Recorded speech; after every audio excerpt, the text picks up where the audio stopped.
नमस्कार, महिला स्वास्थ्यको स्वास्थ्य संवादमा यहाँलाई स्वागत छ। म भागीरथी। आँखाको रेटिनामा विभिन्न किसिमका समस्याहरू आउने गर्दछन्।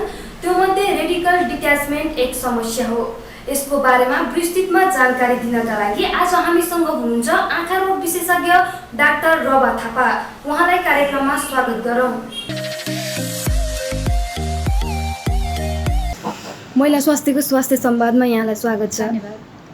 रेटिनामा चाहिँ विभिन्न किसिमका स्वास्थ्य समस्याहरू देखिने गर्दछन्। त्योमध्ये रेटिनल डिट्याचमेन्ट एउटा हो। रेटिनल डिट्याचमेन्ट भन्नाले चाहिँ के बुझिन्छ?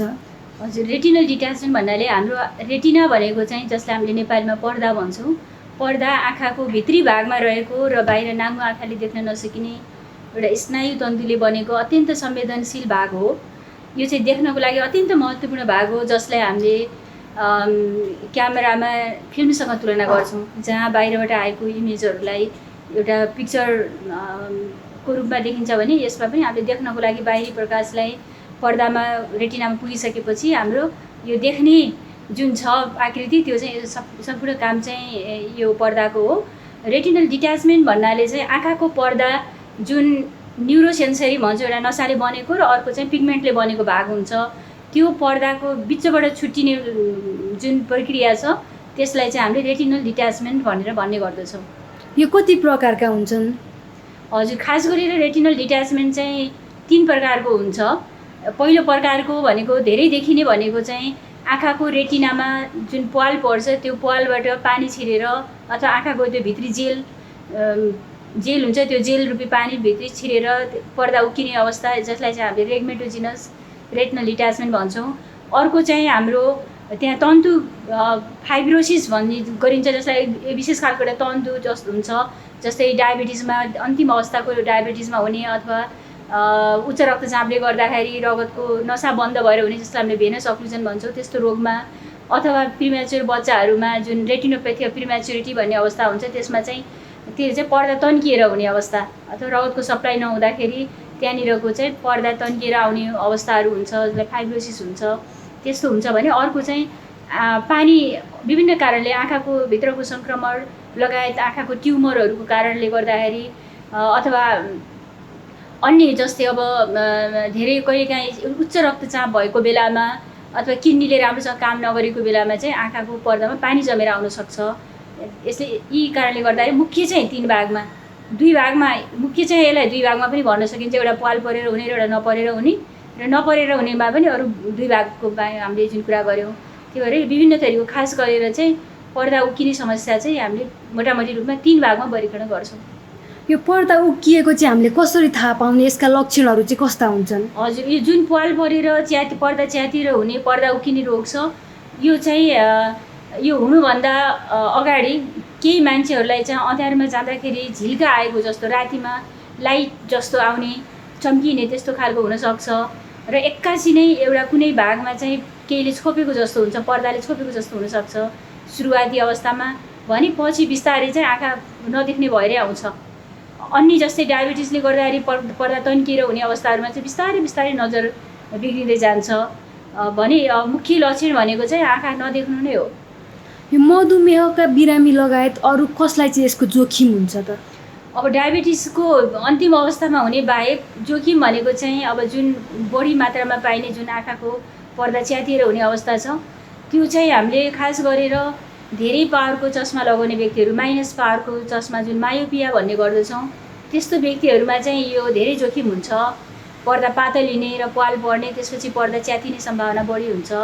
अरू भनेको चाहिँ हाम्रो खास गरेर उमेर पुग्दै गएपछि अर्थात् खास गरेर 50-60 वर्षभन्दा माथिको व्यक्तिहरूमा चाहिँ हाम्रो आँखाको भित्री जेल जुन भिट्रियस हुन्छ त्यो चाहिँ त्यसमा विशेष परिवर्तनहरू हुँदै जान्छ, र यो चाहिँ जुन भिट्रियस जेल हुन्छ त्यो चाहिँ आँखाको पर्दा नसामा टाँसिएको हुन्छ र उमेरअनुसार त्यो खुम्चिँदै जान्छ। जस्तै उमेरअनुसार चाउरी पर्छ, कपाल खुल्छ भने जस्तै त्यो जेल पनि खुम्चिन थाल्छ, र त्यसले गर्दाखेरि पर्दाबाट छुट्टिने अवस्थामा चाहिँ आँखामा च्यातिने हुन्छ, र च्यातिँदाखेरि चाहिँ यो फेरि पर्दा उक्केर आउने अवस्था हुन्छ।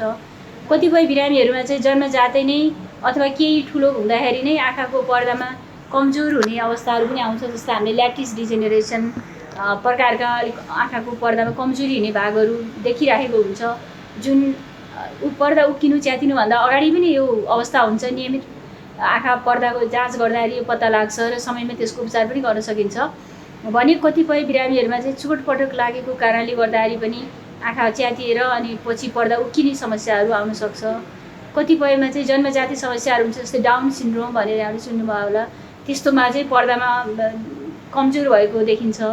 अन्य अब पाल नपरिकन हुने अवस्थाहरू भनेको चाहिँ हामीले अघि भनेको जस्तै डायबिटिसको बिरामीहरूमा जुन आँखाको डायबेटिक रेटिनोपेथी हुन्छ त्यसको चाहिँ अन्तिम अवस्थामा जसलाई प्रोलिफेरेटिभ डायबेटिक रेटिनोपेथी भनिन्छ, उपचार नभएपछि पछि पर्दा खुम्चेर जान सक्छ। उच्च रक्तचापले गर्दाखेरि खास गरेर बढी हुने समस्या, रगतको नसा बन्द हुने समस्या, त्यसमा पनि यदि समयमै उपचार भएन, लेजर उपचार भएन भने चाहिँ बिस्तारै पर्दा खुम्चेर जान्छ।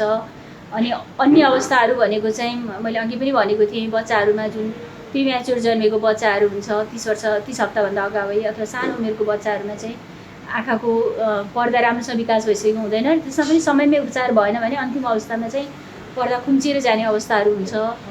र अन्य अवस्थाहरू भनेको चाहिँ अब जुन पानी जम्ने भनेको चाहिँ आँखाको सङ्क्रमण, स्क्लेराइटिस आँखाको इन्फेक्सनको कुराहरू छ, त्यस्तोमा पनि पर्दामा पानी जम्न सक्छ। आँखाको विशेष खालको ट्युमरहरू छ भने पनि पानी जमेर जान सक्छ।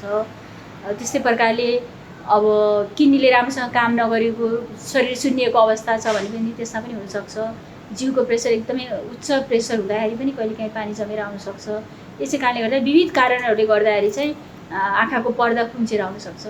रेटिनल डिट्याचमेन्ट हुनबाट रोक्न चाहिँ हामीले के गर्न सक्छौँ?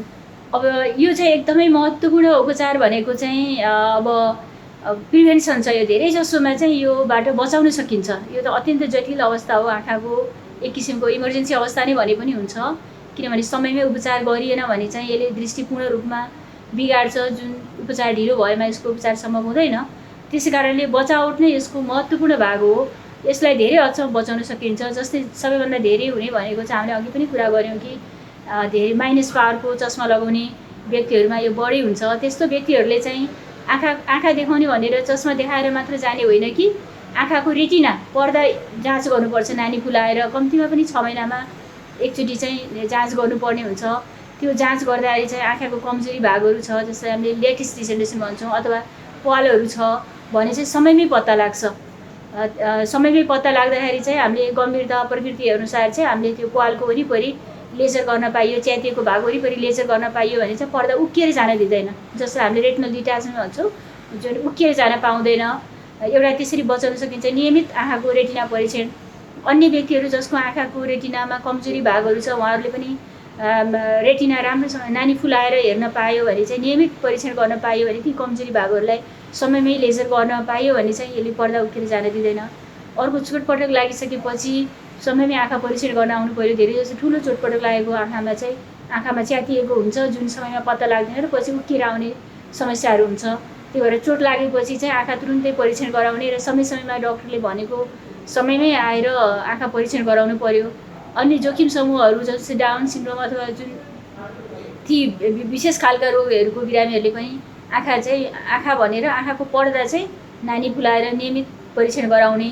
त्यस्तै गरेर अब डायबिटिसको, सुगरको, प्रेसरको बिरामीहरूले रोग पत्ता लाग्दा बित्तिकै र नियमित रूपमा कम्तीमा पनि वर्षमा एकपटक र आँखामा असर छ भने चाहिँ समयमै आएर परीक्षण गराउनु पर्यो ताकि त्यो अन्तिम अवस्थाको पर्दा खुम्चेर नजाओस्।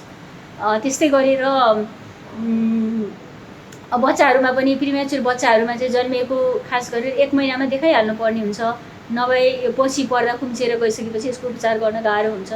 र आँखामा चाहिँ अब उमेर पुगेको व्यक्तिहरूले आँखा अगाडि केही छाया जस्तो देख्नुभयो अथवा अँध्यारोमा जाँदा झिल्का बत्ती जस्तो देखियो भने चाहिँ त्यस्तो व्यक्तिले पनि तुरुन्तै आएर आँखाको रेटिना जाँच गरिहाल्नुपर्छ। हामीका कति बिरामीहरू आउनुहुन्छ आँखामा झिल्का देखियो भनेर, धेरै मान्छेलाई थाहा पनि छ आँखामा झिल्का देखियो र खास गरेर राति चाहिँ झिल्का देखियो भने चाहिँ आँखाको पर्दा धेरै जसो च्यातिएको हुन्छ धेरै जसोको।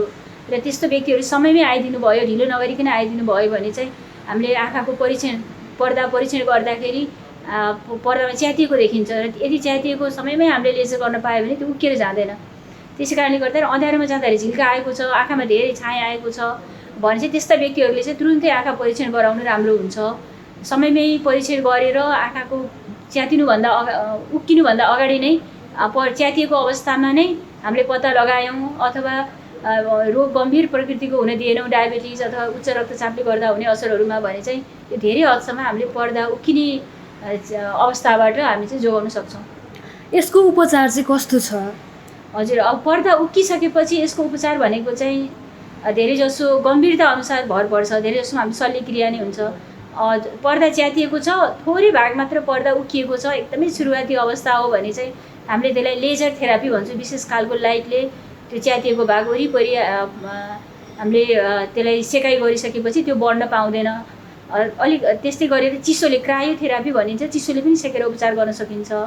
र अलिकति बढी पर्दा खुम्चिएको छ, च्यातिएको भाग ठुलो छैन भने चाहिँ हामीले खास गरेर पर्दाको माथिल्लो भागमा त्यस्तो छ भने चाहिँ विशेष खालको ग्यास राखेर पर्दामा लेजर गरेर पनि उपचार गर्न सकिन्छ, जसलाई न्युमेटिक रेटिनोपेक्सी भन्छ। र अलिकति पछि बिरामी ढिलो आउँदाखेरि पर्दाको धेरै भाग उक्किएको अवस्था छ भने चाहिँ आँखाको विशेष पानी सफा गर्न जस्तो हामीले भिट्रेक्टोमी अपरेसन भन्छौँ। त्यसमा चाहिँ पर्दालाई टाँसेर विशेष खालको टाँस्नको लागि चाहिँ हामीले विशेष खालको ग्यास अथवा सिलिकन अइलको प्रयोग गर्छौँ। र रोग अलिक गम्भीर अवस्थामै छ, पर्दामा धेरै नै खुम्चिएको छ, भित्र उक्किएर पनि धेरै खुम्चिने भागहरू हुन्छ, त्यस्तो छ भने चाहिँ ढिलो हुँदै जाँदाखेरि चाहिँ आँखाको भिट्रेक्टोमी सर्जरी सँगसँगै बाहिरबाट एक किसिमको ब्यान्ड पनि राखेर गरिन्छ, जसलाई हामीले बक्कल भन्छौँ। त्यो राखेर तेल लामो समयसम्म राख्नुपर्ने हुन्छ, जस्तै 4-5 महिनासम्म तेल राख्नुपर्ने हुन्छ, जुन सिलिकन अइल चाहिँ हामीले फेरि पछि निकाल्छौँ। यस अर्थमा भन्नुपर्दा यसको उपचार चाहिँ कुन समयमा आउनुभयो त्यसमा भर पर्छ। र आँखामा चाहिँ लेजर गर्नुपर्ने हुन्छ, उक्किएको भागको च्यातिएको भाग वरिपरि अथवा डायबिटिजले असर गरेको अथवा उच्च रक्तचापले जुन प्रेसर असर गरेर भएको अवस्थाहरू हुन्छ, त्यसमा चाहिँ पर्दालाई टाँसिसकेपछि हामीले अपरेसनमा लेजर गर्छौँ एक किसिमको। त्यो लेजर गरिसकेपछि चाहिँ हामीले पर्दा टाँस्नको लागि त्यही अघि मैले भनेको जस्तै विशेष खालको ग्यास हाल्ने कि तेल हाल्ने कि भन्ने कुरा चाहिँ आँखामा कति कुन भागमा च्यातिएको छ, कति पुरानो हो पर्दा उक्किएको, यी कुराहरूमा भर पर्छ। समयमै आउनुभयो भने यसको उपचार पद्धति सजिलो पनि छ र सफल पनि हुन्छ। र ढिलो आउनुभयो भने चाहिँ उपचार पद्धति पनि अलि अप्ठ्यारो पनि छ, गम्भीर प्रकृतिको नै सर्जरी गर्नुपर्छ भने नजर फर्किने सम्भावना चाहिँ धेरै नै कम हुन्छ। अन्त्यमा रेटिनल डिट्याचमेन्टको बारेमा आम मानिसले बुझ्नै पर्ने चाहिँ के छ? अब रेटिनल डिट्याचमेन्ट मान्छेहरूलाई कस्तो छ भने आँखा धमिलो भइसकेपछि अब मोतीबिन्दु जस्तो ठान्नु भएन कि सबै खालको आँखा धमिलोपन चाहिँ मोतीबिन्दुको 2-4 महिनापछि गए पनि उपचार गरेर ठिक हुन्छ भन्ने खालको यो होइन। पर्दा उक्कियो भने चाहिँ यदि समयमै उपचार भएन भने, समय भन्नाले पनि हामी यो त अब एकदम दिनदिनैको नै कुरा हुन्छ। यसमा जति ढिलो भयो त्यति चाहिँ यो नजर फर्काउन सकिँदैन। र अलि एकदमै ढिलो भयो 2-3 महिना 4 महिनापछि त खासै नगरे पनि नजरै आउँदैन, किनभने पर्दा उक्किएपछि चाहिँ के हुन्छ भन्दाखेरि त्यहाँनिर रगतको सप्लाई जुन हुन्छ, रगत चाहिने चिजहरू त्यो पर्दामा पुग्दैन र मुख्य नसाहरू बिग्रिँदै जान्छ। त्यसै कारणले गर्दाखेरि आँखा धमिलो भएको छ भने चाहिँ तुरुन्तै आएर आँखा देखाउनु पर्यो। यो पर्दा उक्किएको अवस्थामा पनि आँखा धमिलो हुने भएको हुनाले आँखा धमिलो चाहिँ सामान्य रूपमा लिएर घरमा बस्नु भएन, तुरुन्तै पर्दा आँखा अस्पतालमा आएर पर्दा परीक्षण गरेर मेरो पर्दा ठिक छ कि छैन भन्ने कुरा चाहिँ जान्नु जरुरी छ। यो आम मानिसले जान्नुपर्छ भने अघि पनि एकदम महत्त्वपूर्ण एउटा लक्षण छ, आँखा अँध्यारोमा झिल्का बत्ती जस्तो आउने भएको छ भने चाहिँ आँखामा धमिलो नभए पनि त्यस्तो व्यक्तिहरू चाहिँ तुरुन्तै आएर आँखा परीक्षण गराइहाल्नु पर्ने हुन्छ। चोटपटक लागेको छ भने पनि घरमा बस्नु भएन। र यसर्थ म के भन्न चाहन्छु भने आँखा धमिलो भएको छ, आँखामा झिल्का पनि आएको छ भने घरमा नबस्ने। यो गम्भीर प्रकृतिको रोग पनि हुनसक्छ। पर्दा उक्किएको रोग हो भने चाहिँ यहाँ 2-3 महिनापछि आएर यसको उपचार सम्भव छैन, यसको नजर चाहिँ हामी फर्काउन सकिँदैन।